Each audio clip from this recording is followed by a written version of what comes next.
कहीं न कहीं भाजपा पूरी तरह से अपने पक्ष में माहौल बनाने में सफल रही है। अगर हम पूरे देश की बात करें तो नॉर्थ के जो राज्य हैं, वो कहीं न कहीं सूपड़ा साफ विपक्ष का होता हुआ दिख रहा है। चंद लोग हैं, 20 में से शायद एक ही व्यक्ति ऐसा होगा जो कि अगर आप जनता से पूछें जो उसको इलेक्टोरल बॉन्ड के बारे में पता भी होगा।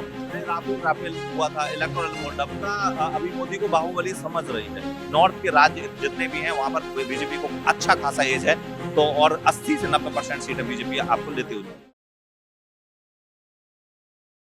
नमस्कार, मैं शिवम चौबे और आप देख रहे हैं सौगंध टीवी। आज हम मौजूद हैं दिल्ली के चांदनी चौक इलाके में। बात करेंगे आने वाले 2024 के चुनावों के बारे में।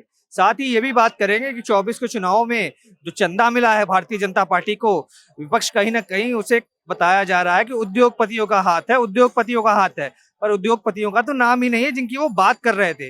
जनता से जानेंगे उनकी राय और आप तक पहुंचाएंगे जनता का क्या मानना है आने वाले 2024 के चुनावों के बारे में। क्या लगता है इस बार, जैसे अरविंद केजरीवाल को भी ईडी का समन मिलता जा रहा है, उनके 3 मंत्री ऑलरेडी जेल के अंदर हैं, सत्येंद्र जैन को भी इस बार बुला लिया गया है और सब विपक्ष तो कह रहा है कि मोदी जी चुनाव से पहले तानाशाही पे उतर आए हैं, सारे नेताओं को अंदर कर रहे हैं। किस तरीके से देख रहे हैं इस बार? जरूरी ये है कि विपक्ष किस तरीके से देख रहा है, ये जरूरी नहीं है। जरूरी ये है कि माहौल क्या है।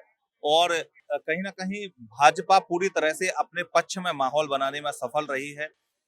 अगर हम पूरे देश की बात करें तो नॉर्थ के जो राज्य हैं, वो कहीं ना कहीं सुपड़ा साफ विपक्ष का होता हुआ दिख रहा है।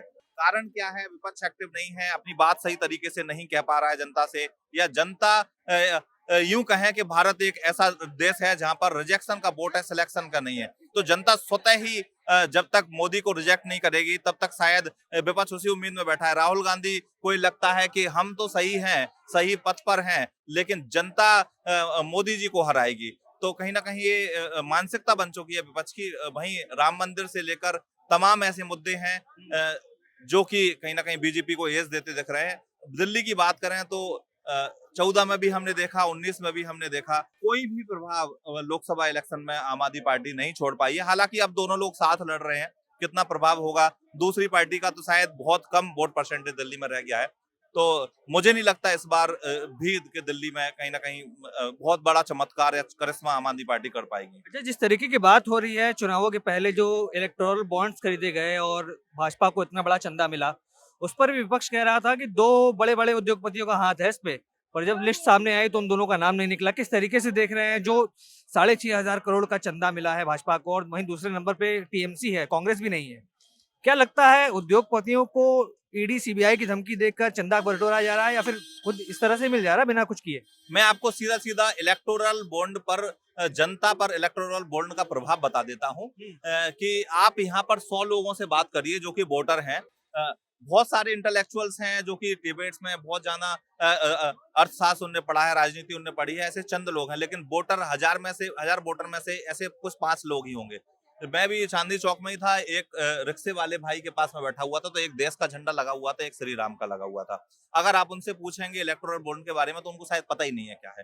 तो इलेक्टोरल बॉन्ड का मुद्दा कितना जनता को प्रभावित कर रहा है, ये आप भी जानते हो, मैं भी जानता हूँ। तो कहीं ना कहीं इतना बड़ा प्रभाव ग्राउंड लेवल पर शायद इलेक्टोरल बॉन्ड वाले मुद्दे से ना पड़े, क्योंकि सभी जानते हैं कि पार्टियां कैसे, कौन सी पार्टी कैसे चंदा लेती है। पहले कोविड से पहले, डिमोनेटाइजेशन से पहले जो सिस्टम था, कैश में लेते थे, उसके बाद इलेक्टोरल बॉन्ड आए। तो कहीं ना कहीं बहुत चंद लोग हैं, 20 में से शायद एक ही व्यक्ति ऐसा होगा जो कि अगर आप जनता से पूछें जो उसको इलेक्टोरल बॉन्ड के बारे में पता भी होगा।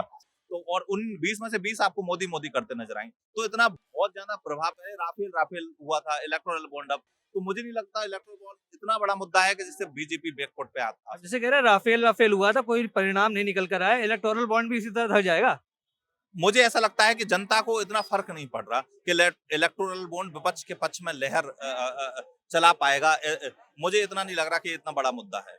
जनता को फर्क नहीं पड़ रहा, पर विपक्षी कहते हैं कि मोदी जी आंकड़े झूठे देकर जनता को भ्रमित कर कर चुनावी वोट पाने के लिए झूठे रोजगार बता देते हैं, झूठे विकास बता देते हैं, जो जमीनी हकीकत पे भी नहीं है मोदी जी कागजों में लिख देते हैं। देखिए मोदी जी, आपने बाहुबली मूवी देखी हो। बाहुबली चाहे कमजोर हो, ताकतवर हो, कुछ भी हो, लेकिन जनता अभी मोदी को बाहुबली समझ रही है।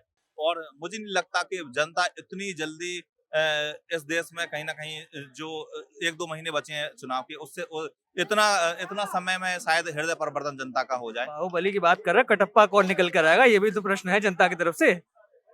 बाहुबली से संज्ञा बाहुबली अभी इतना मजबूत है कि तमाम ऐसे लोग हैं जो कटप्पा बनना चाह रहे हैं, लेकिन बन नहीं पा रहे, और शायद मुझे नहीं लगता कि बन पाएंगे इलेक्शन तक। तो क्या लग भविष्य रहा में बन है, जाए 400 पार का दावा पक्का है इस बार? 400 तो नहीं, लेकिन ये है कि पूर्ण बहुमत भी भाजपा का आ सकता है। भाजपा अकेले दम पे या एनडीए पूर्ण बहुमत की बात कर रहे हैं? भाजपा भाजपा भाजपा 272 प्लस आएगी। 272 303 आई थी, तो 272 आ सकती है। दिल्ली में कितनी सीटें आ रही हैं साथ में से? दिल्ली में हालांकि आप कह रहे हैं दावे हैं विपक्ष के पार्टी के, तो मुझे तो सातों सात लग रही है, लेकिन हो सकता है एक आध सीट। आप किस राज्य से बिलोंग करते हैं? मैं मध्य प्रदेश से। मध्य प्रदेश में भी इस बार नाराज चल रहे हैं। मामा सुनाई में दे रहा है कि मामा को हटाकर दूसरे मुख्यमंत्री का लाना, वो भी तब जब मामा इतने पुराने कार्यकर्ता रहे हैं, पार्टी के साथ काम किया है, इतने वरिष्ठ नेता हैं। वहीं राजस्थान में भी सेम किया, छत्तीसगढ़ में भी किया, और माना जा रहा है, कुछ लोगों का कहना है कि योगी बाबा के साथ भी ऐसी चाल चलने की बारी हो रही है। नहीं, अभी वो ऊपर इतने ताकतवर हैं कि शायद जिसके साथ जो हो रहा है वो उसको फील कर रहा है। मामा को टिकट दे दिया गया है बिरसा उनकी मनपसंद सीट से, और अगले कुछ महीने में अगर भाजपा की सरकार आती है तो वो केंद्र में मंत्री बनते हुए आपको दिखाई देंगे। तो इतना बड़ा मुद्दा मध्य प्रदेश का नहीं है, राजस्थान का नहीं है, छत्तीसगढ़ का नहीं है। नॉर्थ के राज्य जितने भी हैं वहां पर बीजेपी को अच्छा खासा एज है, तो और 80 से 90% सीटें बीजेपी आपको लेते हुए।